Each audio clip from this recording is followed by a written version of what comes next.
আসসালামু আলাইকুম ওরহমতুল্লাহি ওবরাকাতুহ।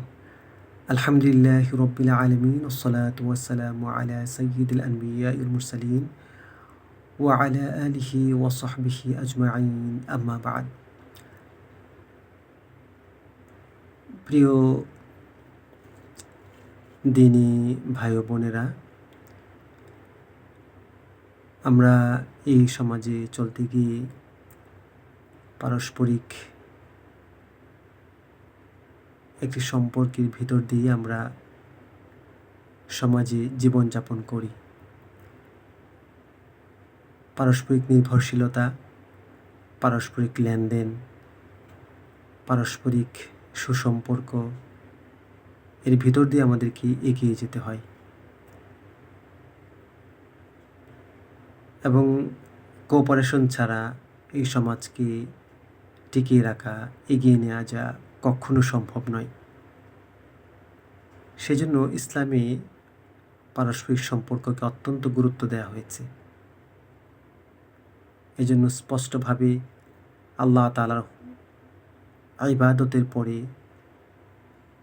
বাবা মার সাথে সম্পর্ক সুন্দর রাখা, তাদের সাথে সুন্দর আচরণ করার কথা বলা হয়েছে, প্রতিবেশীর সাথে ভালো আচরণের কথা বলা হয়েছে, নিকটাত্মীয় এবং দূরবর্তী আত্মীয় সবার সাথে সুসম্পর্ক রাখার ব্যাপারে উৎসাহিত করা হয়েছে। হাদিসে আসছে, সিলমান কাতাআকা ওয়া আফু মান যালামাকা, যে তোমার সাথে সম্পর্ক ছিন্ন করে তুমি তার সাথে সম্পর্ক করো, আর যে তোমার প্রতি জুলুম করে তাকে তুমি ক্ষমা করে দাও।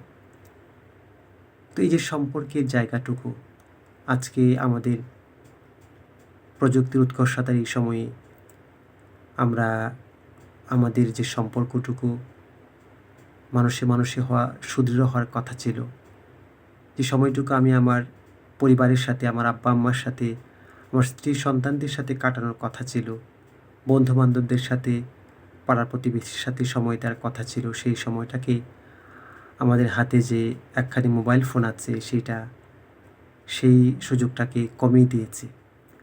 আজকে আমাদের সম্পর্কগুলো হালকা হয়ে যাচ্ছে, অল্পতে আমরা হতাশ হয়ে যাচ্ছি, অস্থির হয়ে যাচ্ছি, ধৈর্যহীন হয়ে যাচ্ছি, যে কারণে আমাদের পারিবারিক ভাঙ্গনের সংখ্যাও দিন দিন বেড়ে যাচ্ছে। মানুষের মধ্যে সবর, মানুষের মধ্যে অর্থের চাইতে সম্পর্কের মূল্যায়ন বেশি হওয়া উচিত।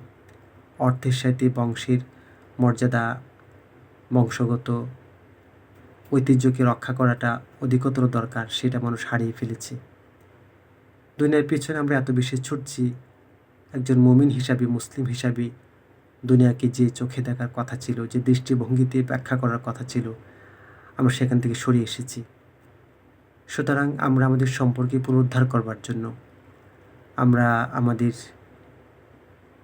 আল্লাহ তাআলা, সৃষ্টিকর্তা আল্লাহ তাআলার সাথে আমাদের সম্পর্ক সুদৃঢ় করার জন্য, আমরা আমাদের আব্বা আম্মা, আত্মীয় স্বজন, পাড়ার প্রতিবেশীর সাথে যেন আমরা আমাদের সম্পর্ককে সুদৃঢ় করি, মজবুত করি, সেই উদ্যোগ নিয়ে আমরা আমাদের সম্পর্ক নামক একটি প্রতিষ্ঠান শুরু করেছি। আলহামদুলিল্লাহ, আল্লাহ তাআলা এই প্রতিষ্ঠানকে কবুল করেন। আমরা আমাদের পারস্পরিক লেনদেন যেন সুন্দর হয়, পারস্পরিক সম্পর্ক যেন সুদৃঢ় হয়, সুসম্পর্ক হয় আমাদের মাঝে, সেই চেষ্টা ইনশাআল্লাহ তাআলা আমরা করব।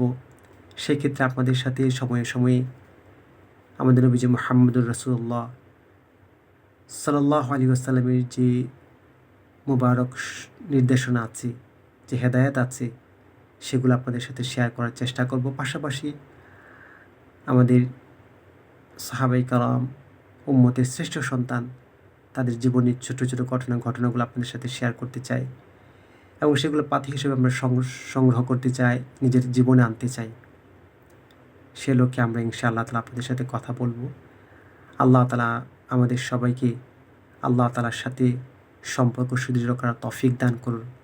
আব্বা আম্মার সাথে, ভাই বোনদের সাথে, পরিবারের প্রত্যেকটি সদস্যের সাথে আমাদের সম্পর্ক যেন সুন্দর হয় এবং কাছের মানুষের সাথে সম্পর্ক যেন আরও গভীর হয় এবং আমাদের প্রতিবেশীদের সাথে, সহকর্মীদের সাথে, সহপাঠীদের সাথে এবং একই এলাকায় বসবাস যারা করছি তাদের সাথে যেন আমাদের একই বিল্ডিংয়ে যারা আছে, একই ছাদের নিচে যারা আছে, একই অ্যাপার্টমেন্টে যারা আছে সবার সাথে যেন আমাদের সম্পর্ক সুন্দর হয়।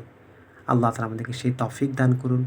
আমিন। আসসালামু আলাইকুম ওয়া রাহমাতুল্লাহি তাআলা ওয়া বারাকাতুহু।